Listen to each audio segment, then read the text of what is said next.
Hi, it's Mike Noon here. Welcome back. I'm the author of the book Speed Learning Secrets of NLP, and in this video I want to be talking to you in a lot more detail about state and how important this is. But before we do that, I think it's important that we look at all of the different factors that can affect your state. So what do I mean by state? State is the combination of your beliefs, your environment, your emotions, as in like how you feel, your body, physiology, and it's also dependent very much on the actions you're taking at the time and also the environment you're in. So I want to look at each of these things in detail. So when I'm studying something, I have a place which is set aside, and that's all I use that space for.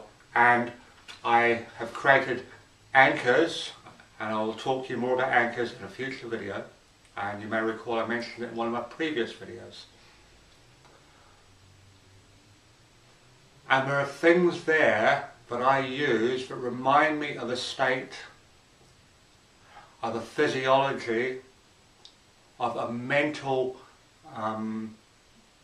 set of beliefs that are useful for me to be studying.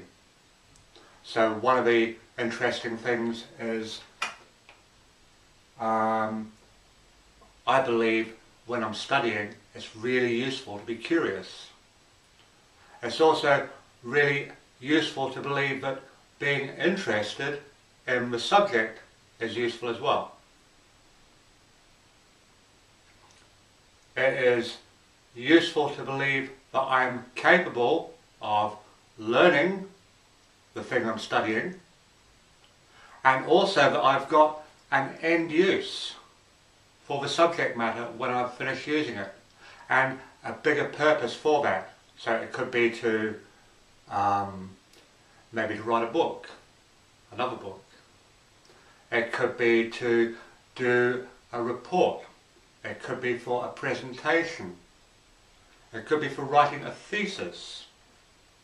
It could be for any one of a number of things, for taking a colleague or a friend or a member of my family through something that they're finding challenging.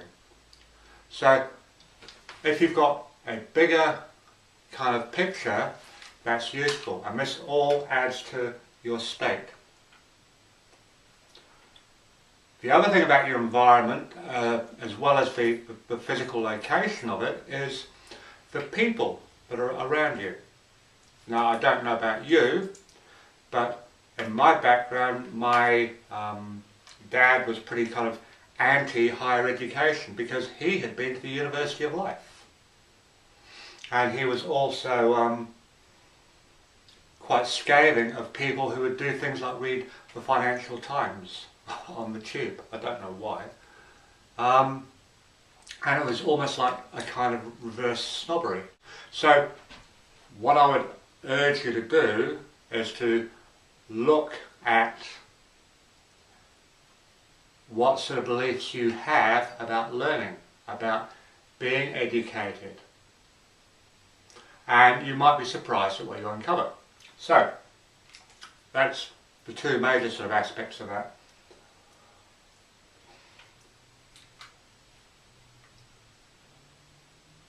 The other thing is your emotions. If you're really, really stressed and wound up, you're like a clockwork mouse, the odds are you're probably not going to be particularly in the best condition to learn things. Because as I said in a previous video, research shows that when you're relaxed, you will retain up to 21% more. And in a future video I'm going to teach you how you can relax almost instantly. And in that same video I'm going to show you how you can also be confident almost instantly.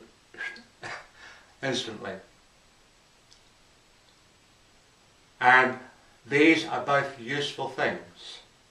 And I'm also going to explain what confidence is and what it isn't, but that's for a future video. I'm not teaching that now.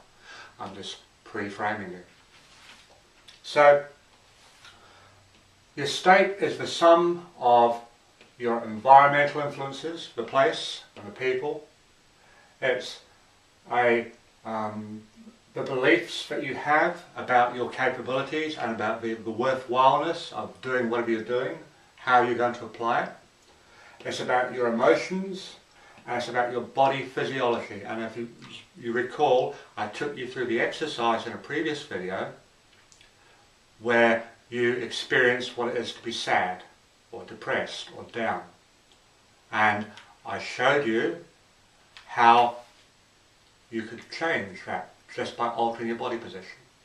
So there's some other stuff I'm going to be going into for that on a much deeper level.